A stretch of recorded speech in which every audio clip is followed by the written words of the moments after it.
Sheykh-Magor Vakaev.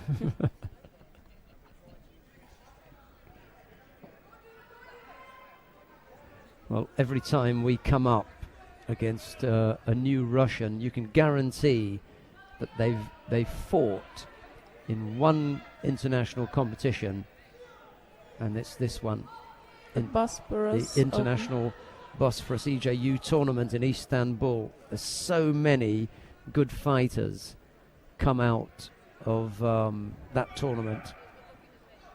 It's like the breeding ground for sending all their new fighters.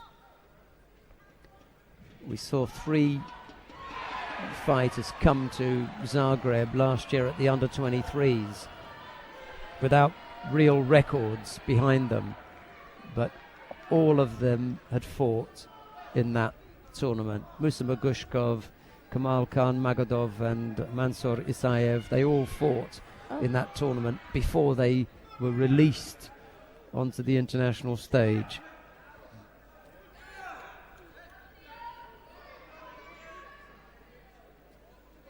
Well, let's see what Vakaev shows us.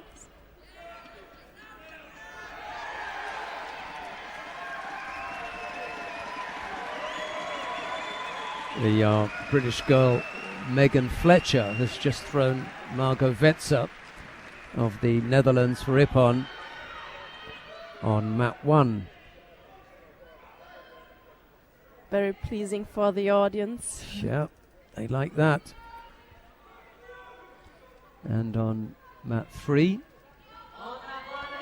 Theo Spalding McIntosh is up against Leandro Gonçalves of Brazil.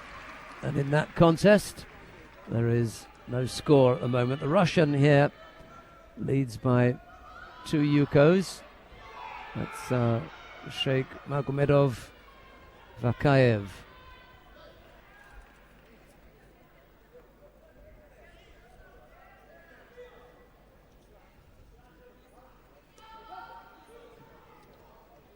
The Australian looks weak, going to the ground.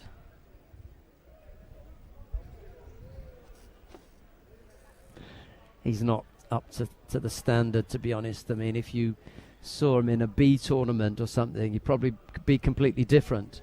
But at this level, you know, he's probably feeling the pressure of a stronger, much more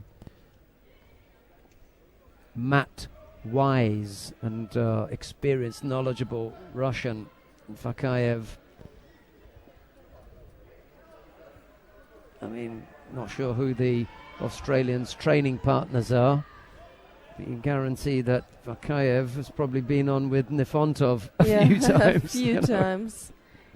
And Nifontov is not the only man in Russia. Absolutely, yeah.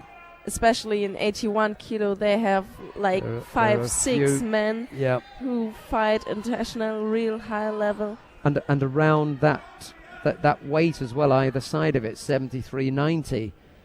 You know, there are going to be a few boys that he'll have to mix it with. So even if you just look at that,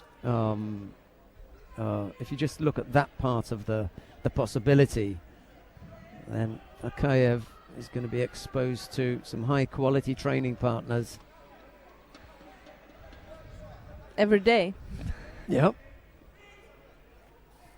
Spalding McIntosh is still in the contest. There's no score up there. And as soon as we finish off with Vakaev, we'll go down to mat 3, back to the under 100 kilos. This is a much better weight for Spalding McIntosh, by the way, under 100. He was fighting at plus 100, but he's too short. He's short, yeah. He's even short for 100. Yeah. You know, if he really, really worked hard, he'd be an absolute monster at 90 kilos. Is he young? Yeah, he's in his early 20s. Okay. And he could, but he's just built so stockily. Well, I think heavyweight couldn't be his future. No. And he realized that, and he moved down to under 100 kilos. But getting down to 90 would be a real possibility for him. But is Peter Cousins much taller than him? Only a little bit. Because but Peter's not as barrel-like. Even Peter, to be honest, at 100, he could make 90 kilos. He did before, right? He did, indeed, yeah. European bronze medalist at under 90 kilos.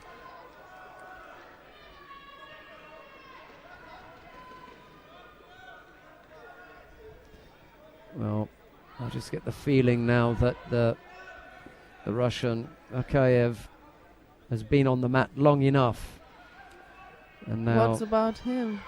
The Australian. It's odd. Yeah. Vakaev has got to stop messing around now and throw the Australian 4 minutes. Oh, he's hoping for the next penalty.